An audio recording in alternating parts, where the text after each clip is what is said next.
Welcome back to Just the Facts, y'all. My name is Jimmy. Here's our next preview prediction video. The Suns and Lakers. Now, the Lakers are the best 7th seed ever. I don't see them really losing this series, honestly. Let's talk about it, though. First things first is the Lakers' health. LeBron and AD. Have those guys gotten more healthy? That's the first question I have. Have they recovered from their injuries? So are their conditioning level going to be back to normal? Are they going to start to finally catch a rhythm? I know it's going to be tough in that Warriors playing game. It didn't look like they had rhythm offensively, and that's what really concerns me about the Lakers.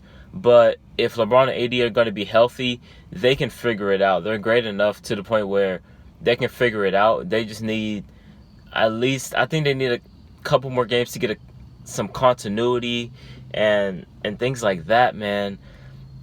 I mean, I easily can see the Suns winning game 1 of this series, and everyone's going panic mode. But in all reality, the Lakers are just getting their footing back as an entire team. They really haven't played together as an entire team all season long. Now, including Andre Drummond, like this is one of their first game. The Warriors game is one of the first games where all the guys were there, really. Because LeBron and AD were playing in the beginning of the season, but guess what? Andre Drummond wasn't there. But now Drummond's there. They got to get acclimated to each other and all these things. And it's going to be a challenge for the Lakers, but LeBron has faced greater challenges and succeeded past greater challenges. Can all these guys catch a rhythm like at the right time? If they do, this is how I think the series will play out. Anthony Davis will get his. Bron will get his. Anthony Davis destroyed the Suns a couple weeks ago. When he came back from his injury, dropped 42 on Ayton and them. I think we'll see similar performances like that from AD in these playoffs, as long as he's healthy. Because when he's not healthy, he's selling for jumpers. When he is healthy, he's selling for jumpers. He's shooting jumpers, making jumpers, and driving to the rim, getting to the free throw line. All those things. He can use more of his arsenal. And if he gets to that point, I think he's really effective.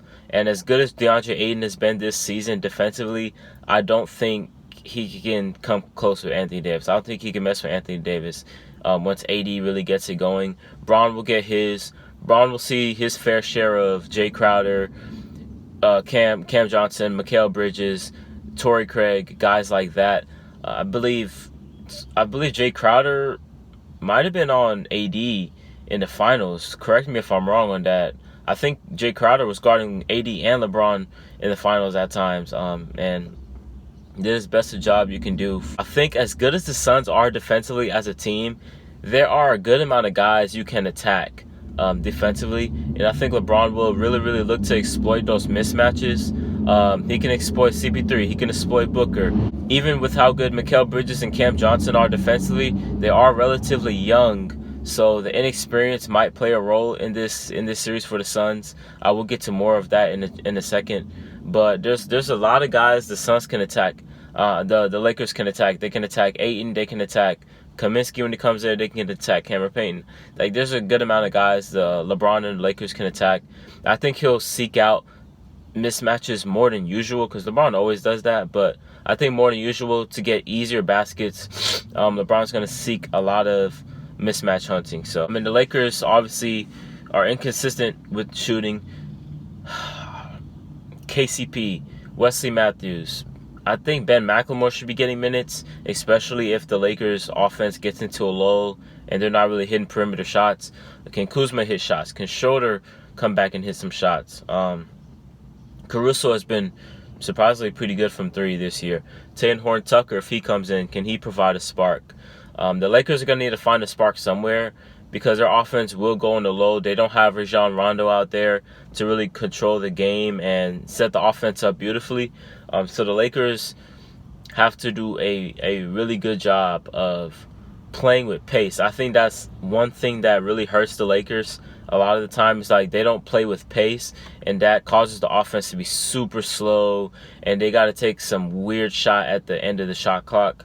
I think that's what really hurts the Lakers and why they really look like a bad shooting team when in reality I don't think they really are. I think it's just they don't play with enough pace a lot of the time. And another thing with the Lakers, they're going up against an inexperienced Suns team. As good as they are, as good as Chris Paul is as a leader,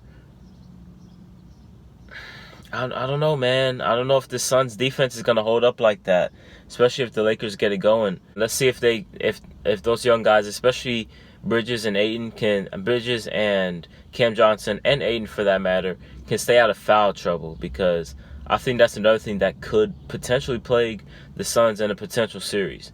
Now, talking about the Suns offensively, I think Devin Booker will have a coming out party. He'll have a great playoff run. I think KCP is going to be on him. I think Wesley Matthews might be out there to be on him. I think Kuzma might be on him.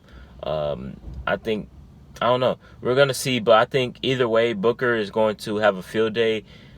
And it also depends on what type of shots he's taking and making.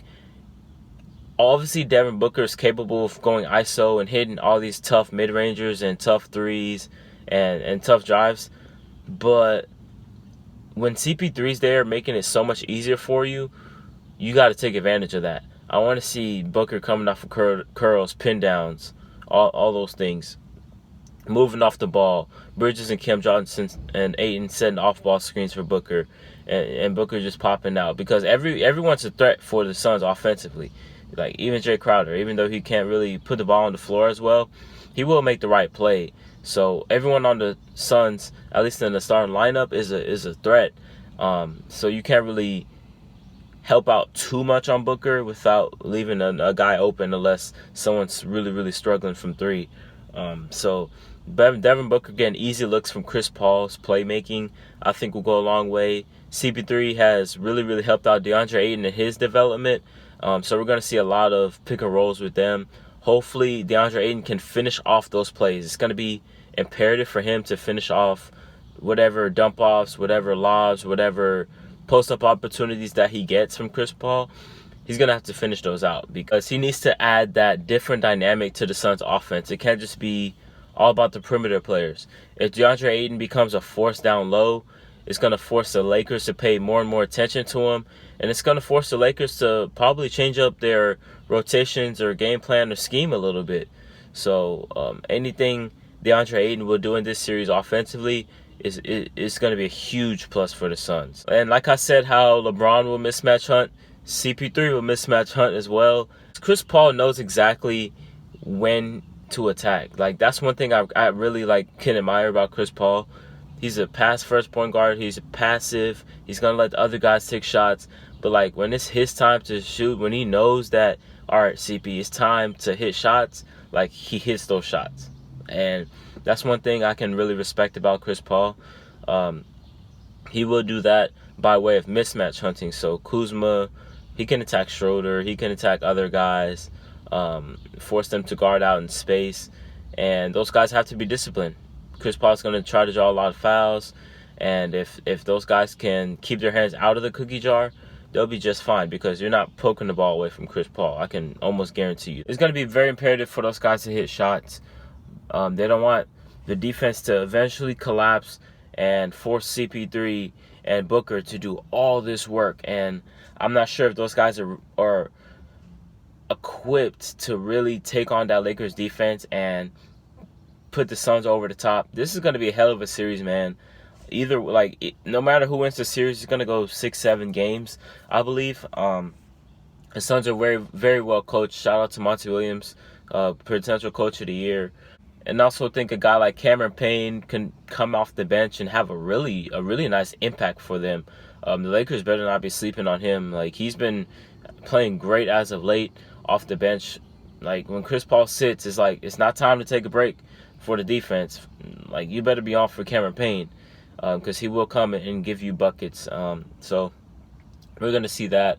Like I said with Booker, I think Booker is going to really come into his own and really put everybody on notice that he is the real deal, that his buckets leads to winning basketball and things of that nature. Devin Booker, I think he's a very, very underrated passer.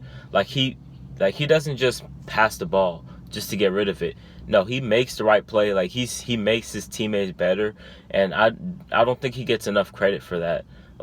Booker's been averaging, his assists have dropped obviously because of Chris Paul, but he averaged 7 assists for the 2 years prior to Chris Paul arriving in Phoenix. So like he makes his teammates better, man. And we're gonna see it here on display in these playoffs, man. Teams are gonna double him. Teams are gonna load up on him. He's gonna find the right play. I can promise you that. But with all that being said, I think, like I said, it'll be a great series. I think the Lakers win this series in 7, just because LeBron and AD are too much. They're gonna be too much, man. Like, I just don't see the Sun. I don't see the Lakers losing in the first round of the playoffs. And I don't see the Suns beating this team, man. It sucks that the Suns have to draw the Lakers in the first round after that great season. After they're clinching their first playoff berth in 10 plus years. For them to go up against like the greatest 7 seed ever, it's like damn, like they can't catch a break. But if they do win the series, I wouldn't be surprised. No question about it. Don't make no mistake about it. But y'all like, comment, share, subscribe. This is Jimmy from Just the Facts, and I'm out. Peace.